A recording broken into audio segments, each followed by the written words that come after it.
Me dieron la noticia a las 10:20 de la mañana de un martes, en la oficina del director general, con el contrato de 45 millones todavía abierto en mi pantalla y las notas de la reunión de la tarde anterior todavía frescas en mi cuaderno. Cuando llegó el mensaje por el chat interno convocándome, sin asunto y sin contexto, cerré el documento a medias, puse el bolígrafo sobre el cuaderno y caminé por el pasillo con esa calma que uno practica cuando sospecha algo, pero prefiere no llegar con la sospecha en la cara. El director de Recursos Humanos estaba sentado a la derecha de Octavio Lemus, que era el director general, y ninguno de los dos me miró directamente cuando entré. Esa es la señal que yo busco ahora cuando entro a una sala de reuniones con personas que me convocaron sin explicar el motivo. Si te miran cuando entras, es una conversación. Si miran hacia otro lado, hacia el escritorio, hacia una tableta, hacia un punto neutro en la pared, es otra cosa. Es el lenguaje corporal de alguien que ya tomó una decisión y que sabe que lo que viene no es cómodo. Me senté. Octavio habló. Dijo las palabras que dicen en esos casos, con el vocabulario de la reestructuración y la alineación estratégica que sirve para hacer que lo inevitable suene como si hubiera surgido de un proceso racional en lugar de una decisión que alguien tomó en privado y que ahora necesita una envoltura institucional. Escuché. Asentí en los momentos correctos. Firmé lo que me pusieron enfrente porque en ese momento no había razón para no hacerlo. Y cuando salí por la puerta, me detuve un segundo en el pasillo, no porque necesitara orientarme, sino porque quería registrar ese momento antes de que la mente empezara a reconstruirlo de maneras que convenían o no convenían. El pasillo olía a café recién hecho. Alguien había traído una bandeja de la cocina y el aroma llegaba desde el fondo del corredor con esa intensidad específica del café de oficina a media mañana. Noté eso. Noté también la luz del techo, que era de esas luces LED frías que hacen que todo parezca ligeramente más clínico de lo que es. Noté el sonido de alguien tecleando en una oficina con la puerta entreabierta. El cerebro hace inventario de los detalles sensoriales cuando algo grande acaba de ocurrir, como si necesitara anclar el momento en algo concreto y verificable antes de procesarlo en abstracto. Es un mecanismo que entendí solo mucho después de que ocurriera por primera vez en mi carrera, en una circunstancia diferente y más pequeña que esta. Esa vez también noté el olor a café. Mi nombre es Tomás Villanueva. Tengo 44 años y en ese momento era el director de riesgo de portafolio de Crescendo Inversiones, una gestora de fondos con sede en Lima que administraba aproximadamente $2.300 millones en activos distribuidos entre renta fija, renta variable regional y una cartera de crédito privado que yo había construido desde cero durante 5 años. 5 años.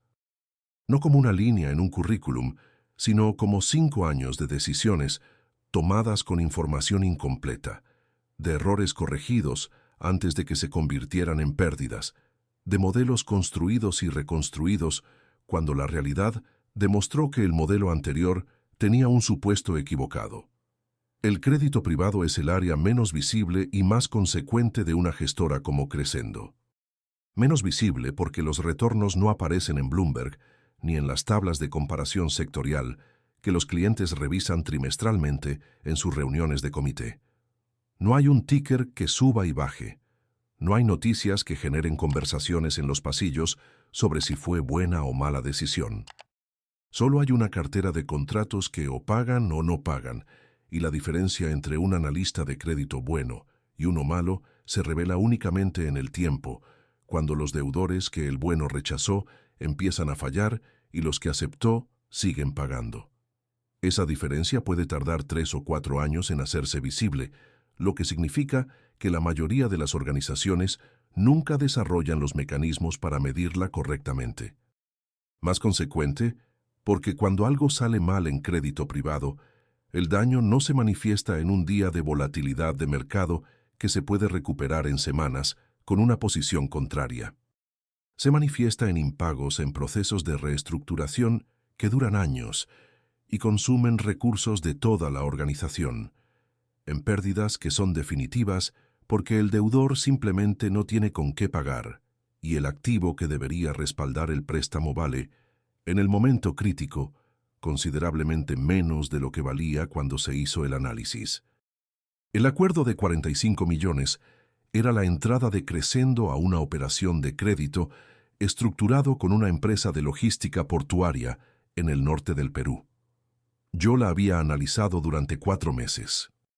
Había visitado las instalaciones 2 veces, había revisado 3 años de estados financieros auditados, había hablado con los principales clientes de la empresa para entender la solidez de los contratos subyacentes y había construido un modelo de flujo de caja que contemplaba 3 escenarios de estrés, incluyendo uno donde el volumen de carga portuaria caía un 40% por razones externas.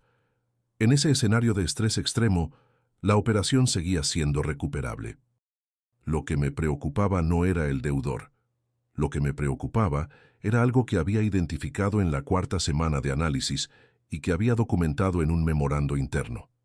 La empresa tenía una exposición significativa a un contrato con un operador naviero que estaba siendo investigado por irregularidades en su estructura de propiedad en 2 jurisdicciones distintas. No era una alerta roja. Era una alerta amarilla que requería monitoreo continuo y una cláusula contractual específica que nos diera derechos de salida anticipada si la situación del naviero se deterioraba. Esa cláusula estaba siendo negociada cuando me despidieron. Me fui a casa en taxi porque no quería manejar en ese estado. No porque estuviera emocionalmente desbordado, que no lo estaba exactamente, sino porque cuando el cerebro está procesando algo de ese tamaño, los reflejos son un poco más lentos de lo normal y los semáforos en Lima no perdonan la distracción. Le pedí al guardia del edificio que me llamara un taxi. Mientras esperaba, saqué el cuaderno del maletín y leí las notas de la reunión de la tarde anterior que describían en detalle el estado de la negociación de la cláusula de salida anticipada. Las leí 2 veces. Luego cerré el cuaderno.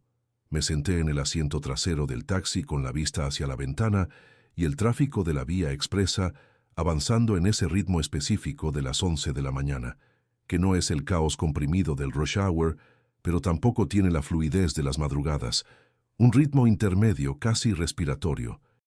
Lo observé sin pensar en nada en particular, que es lo que el cerebro hace cuando necesita tiempo antes de empezar a construir el relato de lo que acaba de ocurrir.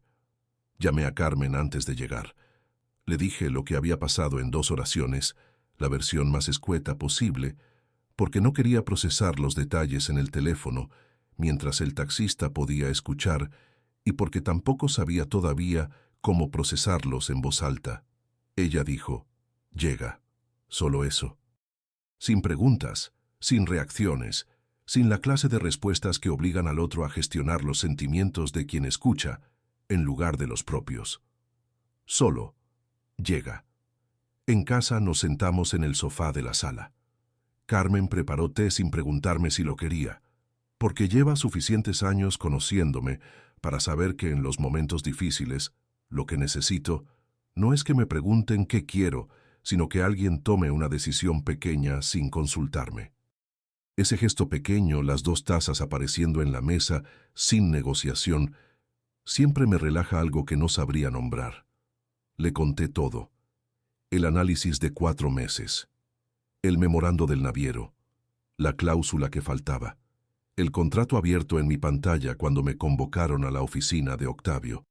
Ella escuchó sin interrumpir, que es uno de los regalos más subestimados que puede dar una persona cuando alguien necesita hablar. Cuando terminé, se quedó en silencio un momento. Luego preguntó, ¿cerraron el acuerdo de todas formas? No lo sabía todavía. Lo supe 3 días después, cuando un colega me escribió por mensaje privado para decirme que sí, que el acuerdo se había cerrado la semana siguiente a mi salida, sin la cláusula de salida anticipada, con el contrato del naviero intacto en la estructura. Guardé ese mensaje, no porque fuera a usarlo para algo en ese momento, sino porque la información tiene valor en el momento en que llega, aunque uno todavía no sepa exactamente para qué. Los siguientes 3 meses Los usé para construir algo que debía haber construido antes y que nunca había construido, porque cuando uno está dentro de una organización, el conocimiento fluye de manera informal, en conversaciones, en revisiones de análisis, en los comentarios al margen de un modelo que un analista junior trae con un supuesto equivocado y que uno corrige explicando por qué. Ese flujo informal funciona mientras las personas están presentes. El día que no están, el conocimiento desaparece con ellas. Construí un proceso sistemático de documentación de mis metodologías de análisis de crédito, no el análisis de operaciones específicas que pertenecía a Crescendo y que yo no tenía ninguna intención de usar fuera de contexto, sino el marco conceptual detrás de esos análisis. Cómo identificar las señales de alerta que los estados financieros auditados no muestran porque están diseñados para mostrar lo que ocurrió, no lo que está por ocurrir.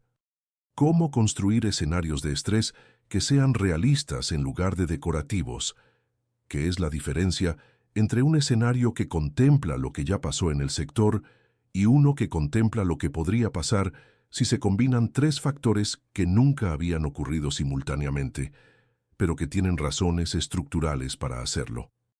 Cómo estructurar las cláusulas contractuales que protegen al acreedor cuando el deudor enfrenta dificultades que nadie anticipó, que es diferente a estructurar cláusulas que protegen al acreedor cuando el deudor enfrenta dificultades que todos anticiparon, porque en ese segundo caso el deudor no habría firmado el contrato. Era el conocimiento que había acumulado en 15 años de crédito privado en 3 países distintos. Lo organicé primero en notas desordenadas, en un cuaderno nuevo que compré específicamente para ese propósito, luego en esquemas en papel y finalmente en un documento estructurado de 87 páginas que revisé 4 veces antes de considerarlo listo. Se convirtió más tarde en la base del manual operativo de la firma que fundé con 2 socios 6 meses después de mi salida de Crescendo. Durante esos 3 meses, también recibí 3 llamadas de personas en el sector que habían trabajado conmigo en distintos momentos de la carrera y que me ofrecieron conversaciones exploratorias sobre roles potenciales. Las tuve todas, las 3. No porque necesitara decidir de inmediato, sino porque las conversaciones son información, y la información es lo único que me permite tomar decisiones buenas en lugar de decisiones apresuradas. La que más me interesó fue la última. Un fondo de pensiones colombiano que estaba buscando construir una capacidad interna de análisis de crédito privado y que quería a alguien que entendiera no solo el análisis, sino la construcción del área desde cero. Exactamente lo que había hecho en Crescendo. Exactamente lo que sabía hacer. No la acepté. La usé como punto de referencia para estructurar la propuesta que le llevé a mis 2 futuros socios. La firma que fundamos se llamó Meridiano Crédito. Mis 2 socios eran personas que conocía desde hacía años, uno de una etapa anterior en banca de inversión y otro de un proyecto conjunto en Colombia 2 años antes, y con quienes había tenido la clase de conversaciones honestas sobre el sector y sobre cómo trabajar que hacen posible fundar algo con otra persona, sin que la primera crisis destruya la sociedad. Arrancamos con un fondo de 70 millones en compromisos de capital, captados en 4 meses de conversaciones con inversores que nos conocían de etapas anteriores y que estaban dispuestos a apostar por un equipo nuevo si el equipo les daba razones suficientes. En el contexto del mercado de crédito privado en Perú y Colombia, era un inicio sólido, aunque no extraordinario en términos de tamaño.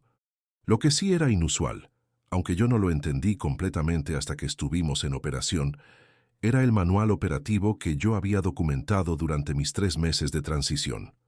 No porque fuera brillante en ningún sentido técnico excepcional, sino simplemente porque existía. En la mayoría de las firmas de crédito privado en la región, ese tipo de conocimiento vive en la cabeza de 2 o 3 personas y circula de manera informal en conversaciones y revisiones. Cuando esas personas se van, el conocimiento se va con ellas, y la firma pasa los siguientes 2 años reconstruyendo algo que ya existía, pero que nadie tuvo la disciplina de escribir cuando existía. En Meridiano, ese conocimiento estaba escrito desde el primer día. Eso nos ahorró tiempo. Nos ahorró también el tipo de errores que se cometen cuando alguien tiene que reconstruir una metodología sin tener acceso a los errores que la construyeron. Lo que ocurrió con el acuerdo de logística portuaria de Crescendo no lo seguí de cerca de manera intencional. No era mi negocio literalmente, y tampoco quería que fuera mi obsesión figuradamente. Pero el sector es pequeño y las noticias circulan, especialmente las noticias malas, que siempre viajan más rápido que las buenas en los corredores financieros. La primera señal llegó 14 meses después de mi salida, en forma de un artículo en un medio especializado en mercados financieros de la región que describía dificultades regulatorias del operador naviero en cuestión. Era un artículo breve, 4 párrafos, del tipo que los medios publican cuando tienen información suficiente para no ignorar algo, pero insuficiente para decir que la situación es definitiva. No era una crisis todavía. Era el tipo de artículo que genera conversaciones discretas en las salas de reuniones de las firmas expuestas, donde alguien lo imprime o lo manda por correo con un signo de pregunta y el equipo de riesgo lo lee con esa atención específica de quién está revisando si lo que tienen frente a ellos coincide con lo que habían anticipado o con lo que habían elegido no anticipar. Vi el artículo porque sigo leyendo los medios del sector de la misma manera en que lo hacía cuando trabajaba en Crescendo.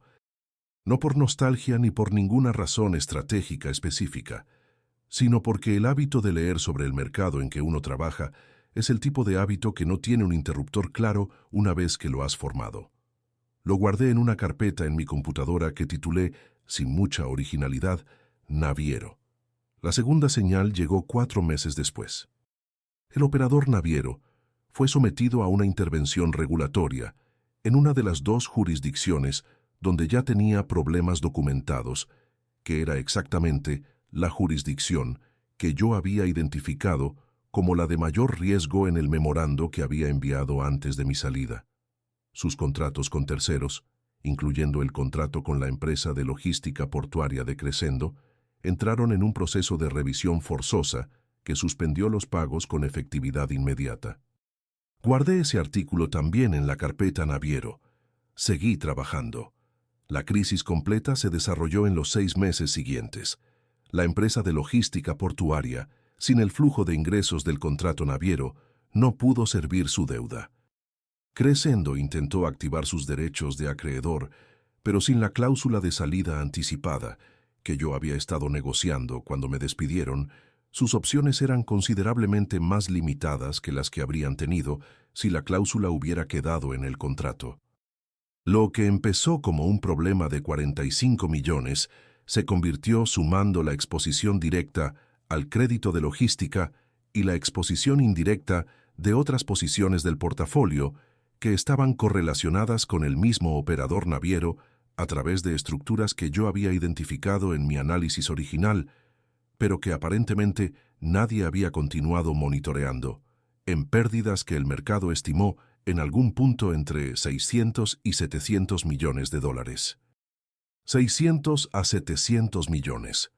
No lo digo con satisfacción, y quiero ser preciso sobre eso, porque sería fácil leer esta historia de otra manera. No hubo nada satisfactorio en lo que ocurrió. Hubo clientes de Crescendo, personas reales con carteras reales, que habían confiado su capital a profesionales que supuestamente sabían gestionar el riesgo, que perdieron una parte de ese capital por una cadena de decisiones de la que yo había documentado al menos el primer eslabón. Eso no produce satisfacción. Produce algo más parecido a la incomodidad específica de alguien que vio venir algo, dijo que venía, no fue escuchado, y luego tuvo que ver cómo ocurría desde afuera.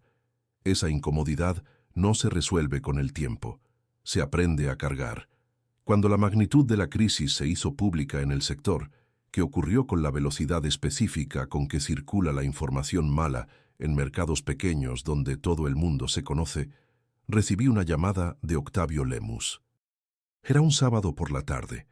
Mis hijos y yo estábamos en el mercado de Surquillo buscando los ingredientes para hacer ceviche esa noche, que es algo que hacemos los sábados cuando el tiempo lo permite y que a mí me gusta porque requiere atención, y la atención a algo concreto es lo que más me ayuda a no pensar en lo que no puedo resolver. El teléfono vibró en el bolsillo. Lo saqué para ver quién era, de la manera automática en que uno revisa quién llama antes de decidir si atiende. Vi el nombre en la pantalla, Octavio Lemus. Me detuve junto a un puesto de frutas sin haberlo planeado, como cuando el cuerpo toma sus propias decisiones sobre dónde parar. Una señora con una bolsa de plástico tuvo que rodearme para seguir caminando. Le hice un gesto de disculpa que ella no necesitaba, pensé, pero que yo sí. Atendí. «Tomás», dijo. Su voz tenía algo que yo no le había escuchado en ninguna de nuestras interacciones anteriores, ni en las reuniones del comité de inversiones donde yo había presentado análisis durante 5 años, ni en la conversación del martes en que me despidió con el vocabulario de la reestructuración estratégica. Tenía el peso específico de alguien que ha vivido algo que no esperaba vivir, que ha llegado a un resultado que sus propias decisiones contribuyeron a producir y que todavía no ha terminado de procesar cuánta parte de la responsabilidad de eso le corresponde a él. «Hola, Octavio», respondí. Empecé a caminar despacio entre los puestos porque estar quieto en ese momento no me parecía la opción correcta. El movimiento ayuda a pensar. «Quiero que hablemos», dijo, «sobre lo que pasó. Y sobre si habría algo que te interesara explorar en el futuro». Tomé un segundo. Mis hijos estaban unos puestos más adelante, mirando algo que no alcanzaba a ver desde donde estaba. Les hice la señal de que ya iba. «Puedo escucharte», le dije, «pero necesito que sepas que cualquier conversación sobre el futuro empieza desde un lugar diferente al que estábamos antes. Tengo una firma. Tengo compromisos con socios y con clientes. No estoy disponible para volver a ningún cargo que implique deshacer lo que construí en este tiempo». Hubo una pausa. «Lo entiendo», dijo. «No te estoy pidiendo que vuelvas como empleado. Te estoy pidiendo que consideremos si hay una forma de trabajar juntos que tenga sentido para los dos». Le dije que escuchaba.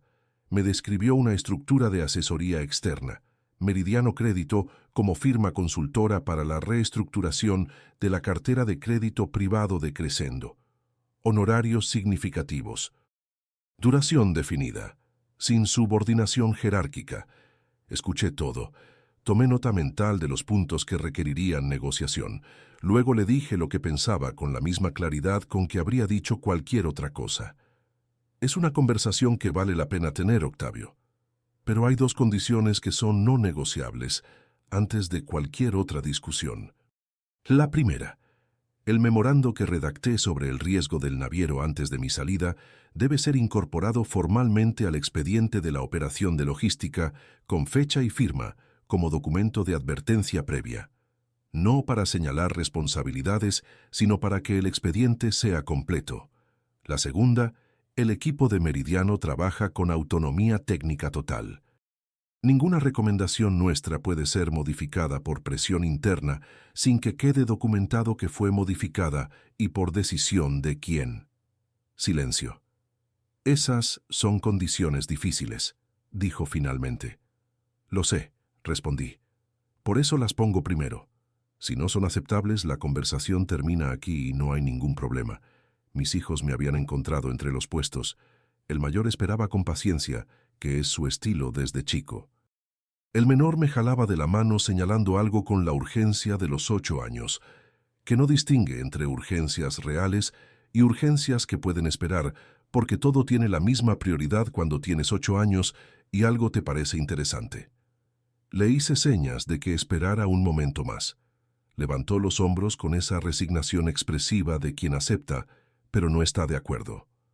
«Dame unos días para consultarlo», dijo Octavio.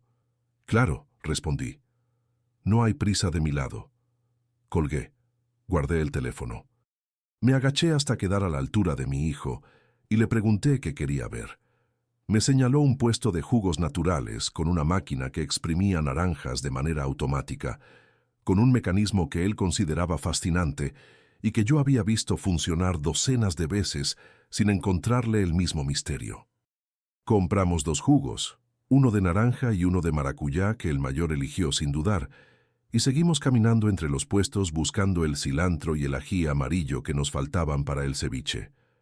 En el taxi de regreso a casa, con los ingredientes en 2 bolsas en el asiento entre los niños, pensé en la conversación con Octavio, pensé en las 2 condiciones que le había dicho.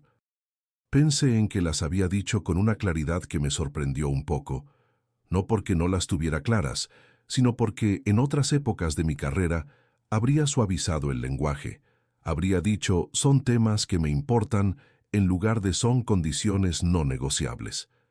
Pensé que eso también era algo que la experiencia había cambiado. La negociación tomó 3 semanas. Hubo momentos donde parecía que no iba a llegar a ningún lado.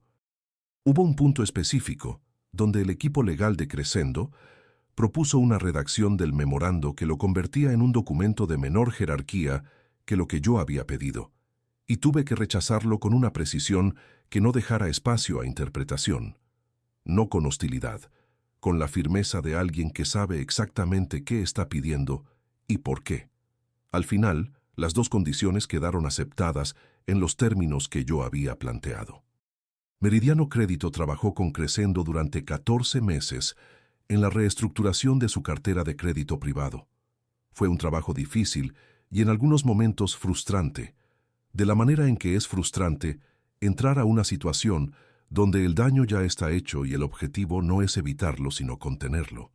Recuperamos aproximadamente el 63% del valor de la cartera afectada, que en las circunstancias era un resultado que el sector consideró bueno, aunque a mí me resulta difícil llamar bueno a algo que empezó con una pérdida que no tenía por qué haber ocurrido. Hay una versión de esta historia que termina con una moraleja simple, que la verdad eventualmente sale a la luz, que el conocimiento especializado no puede ignorarse indefinidamente, que quienes toman decisiones sin escuchar a las personas que saben, terminan pagando el precio. Esa versión es parcialmente verdad. La parte que esa versión deja afuera es más incómoda. La parte que deja afuera es que hubo personas, clientes reales de Crescendo, que perdieron dinero real porque alguien tomó una decisión apresurada sobre una cláusula contractual después de haber tomado otra decisión apresurada sobre un director de riesgo. Esas pérdidas no se recuperaron completamente, y la satisfacción de haber tenido razón, si es que eso existe, no vale lo que costó tenerla. Lo que aprendí de esa experiencia no tiene que ver con la reivindicación. Tiene que ver con algo más práctico y menos narrativo. Tiene que ver con documentar. No para protegerse de los jefes, ni para construir evidencia de cara al futuro, sino porque el conocimiento que no está escrito es frágil de una manera que el conocimiento escrito no lo es. Puede ignorarse en el momento, sí, pero al menos existe. Al menos tiene una forma que sobrevive a quien lo generó y que puede ser recuperada cuando la situación cambia, y alguien con autoridad real decide que necesita entenderlo. El memorando sobre el naviero sobrevivió a mi salida de Crescendo, porque los documentos internos no se borran cuando alguien sale, a menos que alguien tome la decisión activa de borrarlos, y nadie había tomado esa decisión. Existía en los servidores con su fecha, con mi firma, con los 4 destinatarios que lo habían recibido y que tenían el acuse de entrega en sus bandejas, aunque ninguno hubiera respondido. Cuando la crisis llegó y el departamento legal de Crescendo empezó a reconstruir la historia de la operación, ese documento fue la diferencia entre 2 narrativas posibles. La narrativa donde yo había fallado en identificar un riesgo que después se materializó, y la narrativa donde yo había identificado el riesgo con precisión y nadie había actuado sobre él. Esa diferencia no me devolvió el cargo que me habían quitado. No borró los meses difíciles que siguieron al despido, que fueron difíciles de maneras distintas a las que uno espera. No tanto por el dinero, que teníamos ahorros y Carmen trabajaba, sino por esa sensación específica de haber construido algo durante 5 años y encontrar de repente que el edificio donde lo construiste ya no tiene una puerta con tu nombre.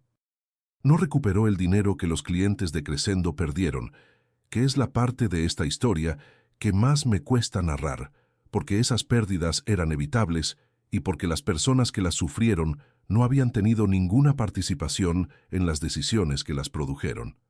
Pero fue la diferencia entre tener la conversación correcta con Octavio en ese mercado de Surquillo un sábado por la tarde y no tenerla. Entre poder plantear condiciones no negociables desde una posición de claridad documental y tener que plantearlas desde la memoria, que siempre es menos convincente que el papel. Y esa conversación fue la que hizo posible todo lo demás.